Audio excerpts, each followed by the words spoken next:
Klasifikasi sistem. Berbicara tentang sistem, para ahli mengklasifikasikan sistem dengan berbagai cara.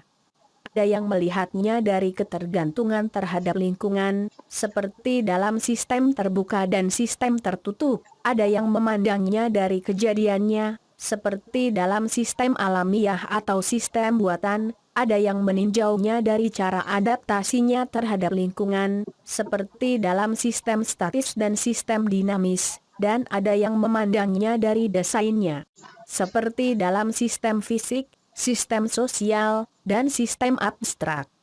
Gambar 1 merupakan ilustrasi cara pengklasifikasian sistem tersebut. Berikut penjelasan singkat dari masing-masing klasifikasi sistem tersebut. Sistem terbuka.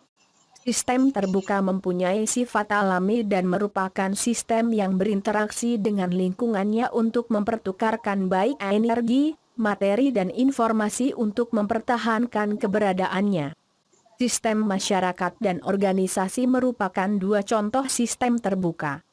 Dua sistem tersebut, baik sistem masyarakat maupun organisasi, merupakan sistem terbuka karena masing-masing sistem tersebut harus berinteraksi dengan lingkungannya untuk mempertahankan hidupnya atau keberadaannya. Sistem tertutup. Sistem tertutup merupakan sistem yang tidak perlu adanya interaksi dengan lingkungannya untuk mempertahankan hidupnya atau keberadaannya. Atom, molekul, dan sistem mekanik merupakan contoh sistem tertutup. Sistem alamiah. Sistem alamiah merupakan sistem yang telah ada dan terbentuk dengan sendirinya. Sistem biologi dan sistem alam semesta merupakan dua contoh dari sistem alam. Sistem buatan. Sistem buatan merupakan sistem yang dibuat dan dikendalikan oleh manusia untuk tujuan tertentu. Sistem ekonomi, sistem politik, dan sistem mekanik merupakan tiga contoh dari sistem buatan. Sistem abstrak. Sistem abstrak merupakan suatu susunan yang teratur dari gagasan atau konsepsi yang saling bergantung satu sama lain. Matematika, bahasa, dan filsafat dapat merupakan contoh sistem abstrak. Sistem fisik. Sistem fisik merupakan kumpulan bagian-bagian yang beroperasi secara bersama-sama untuk mencapai tujuannya. Jembatan, komputer, dan mobil merupakan contoh dari sistem fisik. Sistem statis. Sistem statis merupakan sistem yang memiliki atribut-atribut dalam keadaan setimbang.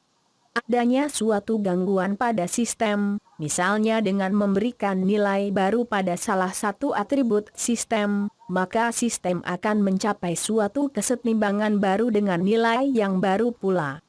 Contohnya adalah sistem bak mandi yang berisi air di mana keran aliran air masuk dan keran aliran air keluarnya tertutup, tidak ada aliran air masuk dan aliran air keluar bak. Sistem dinamis.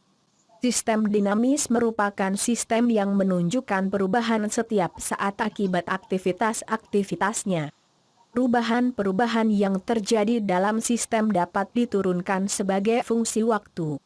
Contohnya adalah sistem transportasi kota, sistem tubuh kita merupakan sistem yang dinamis.